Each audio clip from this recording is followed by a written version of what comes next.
It's me, I'm the DK, checking in once again, and we're here with another politics fix. So before we get started, I'm going to ask that you, at the end of this video, if you're able to identify with anything that you heard, like, comment, share if you care, and most of all, hit that subscribe button, hit the notification bell. It's not a subscribe button, it's a notification bell. That way you know every time I drop another politics fix. So what it's looking like it's gonna be is Politics Fix Friday. And then I'm gonna hit y'all with all of the great things that happened during the week in politics, okay?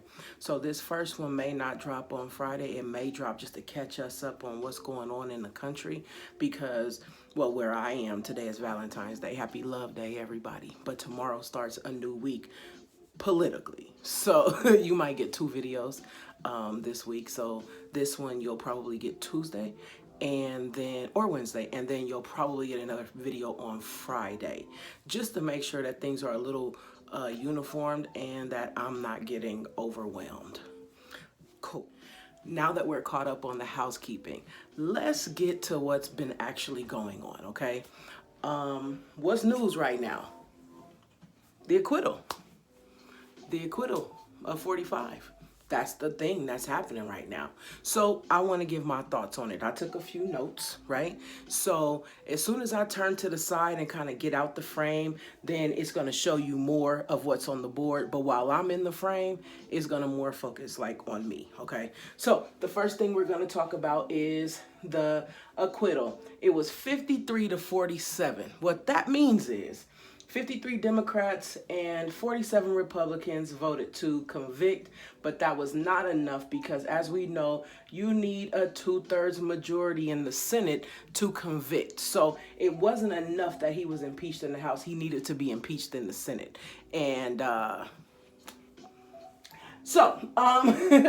witnesses, subpoenas, and litigation, okay? Let's talk about, because there was a little bit of confusion that was happening with the witnesses. We thought that Democrats had scored a win because Democrats decided to call for witnesses and like put it up for a vote.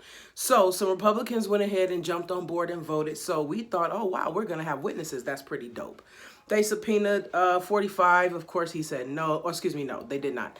They asked 45 if he would come and testify. He said no. The option would have been to subpoena him. You could have subpoenaed him. You could have subpoenaed hundreds of people, actually. And now with that win, Democrats had the ability to.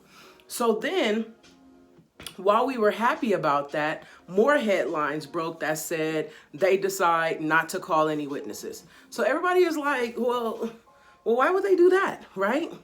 And once they acquitted Trump, you know, the talking heads in the media, when they're interviewing, you know, the House managers, why didn't you push forward with calling witnesses? You guys had already got that win. And I think I just want to take a minute to explain why they didn't actually call the witnesses, okay? Why I put witnesses, subpoenas, and litigation is because that's exactly what it would have looked like. They would have called on the witnesses to testify, any witness that was not friendly to the prosecution. So any person like 45 or any of 45's friends or any of the congressional Republicans or any of the Senate Republicans, what it would have been is they would have had to subpoena those people, right? They would have done everything to block the subpoena, right? So it's like, oh, okay, well, how long does that take? Well, let me give you an idea. They are still currently in litigation for Don McGahn's testimony relating to the Mueller probe, like the Russia investigation. That was 2 years ago. So it would have just been jammed up. You know, we think that it was a win that, you know, the Democrats would have gotten the witnesses, but anyone that is not friendly to the prosecution could have held up subpoenas and litigation for a long time. It would not have been advantageous to push forward with that. So I don't think that they like buckled or dropped out in that situation. It just would have been more headache than it was worth. Okay? Okay, cool. Okay.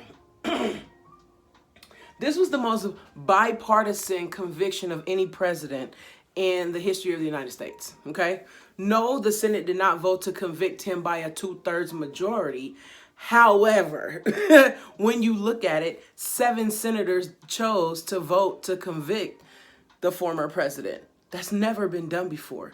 Now, if you add that to the 10 in the House that also voted to impeach him, that 17 make it a total bipartisan process like we've never seen before. So as much as we are upset about him not being convicted, you know, it says a lot for who this man is if he had Republicans break and rank with their own party, because we know that Republicans are way more loyal than the other side. So, you know, anywho, I wrote this at the bottom because I wanted to touch on it. 60 to 70% of the country wanted a conviction. 60 to 70%. However, 70% of the Republican Party agreed with the rioters. So that should tell you where the Republican Party is. So if 60 to 70% of the country wanted conviction, that really means maybe like 10 to 30% of the Republican Party. And they don't have no reason to break ranks. They don't have no reason to vote to convict if only 10 to 30% of their constituents actually think that, you know, Trump did something wrong. Where is their incentive to vote to convict? And you would think that it would be doing the right thing morally, but it's not. So, yeah, that's pretty much how that vote was going to go anyway. And let's say they would have gotten witnesses in. They got some people to come in, testify, said Trump said this, he knew that when he knew it, presented evidence. They could have heard Trump say, hey, go to the Capitol, take it by storm, and they still would have found a way to acquit this man, period. Because it's a political process, not a criminal one. And then we'll get into what happened after that and, you know, what Minority Leader McConnell had to say, you know, a bunch of hot air. But that'll be another video for another day. Anywho, that's really all I got to say about that. Y'all let me know what you think. Do you feel that the Senate trial went exactly how we all thought it would go? Are you surprised that anything happened during the Senate trial?